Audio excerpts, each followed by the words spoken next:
नमस्कार दोस्तों, कैसे हैं आप लोग। हमारे YouTube चैनल श्री जीवन मंथन में आपका हार्दिक स्वागत है। अघन मास कथा में आज हम सुनेंगे श्री कृष्ण और उनके कंजूस भक्त सेठ की कहानी।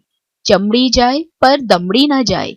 लेकिन दोस्तों, वीडियो शुरू करने से पहले मेरा आपसे अनुरोध है कि हमारे चैनल को सब्सक्राइब करना ना भूलें और बेल आइकन के बटन को दबाइए ताकि हमारे चैनल से संबंधित ताजा अपडेट्स आपको मिलती रहे। और अगर हमारा वीडियो आपको पसंद आता है तो लाइक शेयर करना भी ना भूलें। आपके सुझाव भी सादर आमंत्रित है। एक बार एक निपट कंजूस सेठ होता है।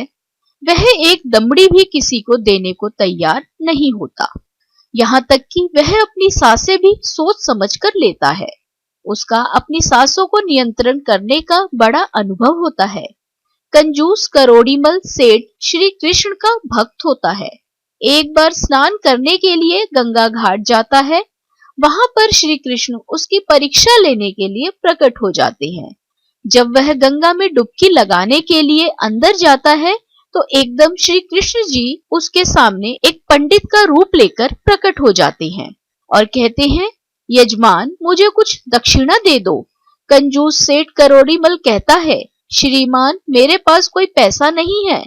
भगवान श्री कृष्ण कहते हैं, कोई बात नहीं, तुम संकल्प कर लो कि मुझे कुछ दक्षिणा दोगे। वह सोचता है, चलो ठीक है, और वह पंडित को 1 रुपए का सिक्का देने का निश्चय करता है और सोचता है कि पंडित को कौन सा मेरा घर पता है।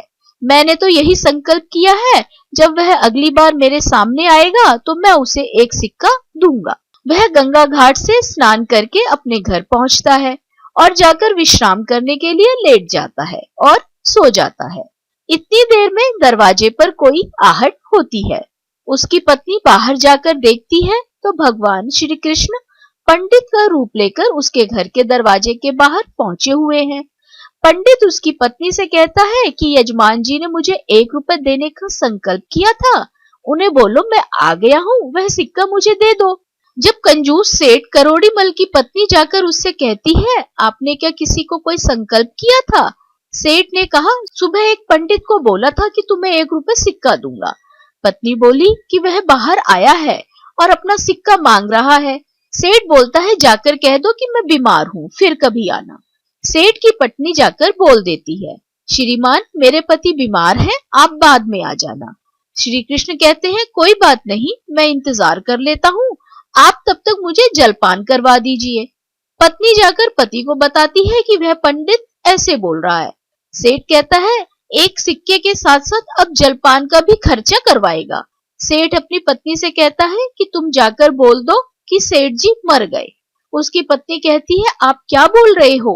वह कहता है, ऐसा करना ही पड़ेगा, नहीं तो यह पंडित नहीं जाएगा।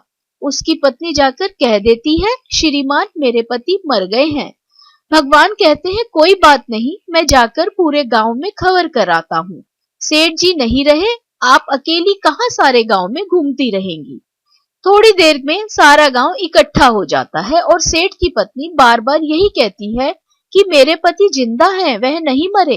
तो सभी कहते हैं कि यह तुम्हारी मोह माया है, इसीलिए तुम्हें लग रहा है कि वह जिंदा है। क्योंकि सेठ जी का अपनी सांसों पर पूरा नियंत्रण था, इसीलिए उसने पूरा समय अपनी सांसें रोक रखी थी। बात सेठ की शवसैया तक पहुंचती है। इतनी कंजूसी की, 1 सिक्का देने को तैयार नहीं, मरने को तैयार है। भगवान सोचते हैं, अब मैं इसका क्या करूं। जब गांव के लोग उसे अंतिम यात्रा के लिए ले जाने लगते हैं तो वह पंडित लोगों से कहता है कि मुझे सेठ के कान में कुछ कहना है। लोग कहते हैं, कह लो, वो वैसे भी मर ही गया है। भगवान श्री कृष्ण कहते हैं, आंखें खोलो, मैं बैकुंठ से तुम्हारे लिए आया हूँ, जो मांगना है मांग लो। सेठ खुश हो जाता है कि भगवान मेरे लिए बैकुंठ से आए हैं। आंखें खोलते हैं तो क्या देखता है, ये तो वही पंडित है। तो भगवान मुस्कुराकर कहते हैं, मांग ले जो मांगना है। सेठ जी कहते हैं, भगवान, मुझे कुछ नहीं चाहिए, मैंने जो संकल्प किया है कि 1 रुपए दूंगा, मैं अपना संकल्प वापस लेना चाहता हूँ। मैं 1 रुपए का सिक्का नहीं देना चाहता। भगवान बोलते हैं, तथास्तु। तो ऐसे हैं हमारे श्री कृष्ण जी।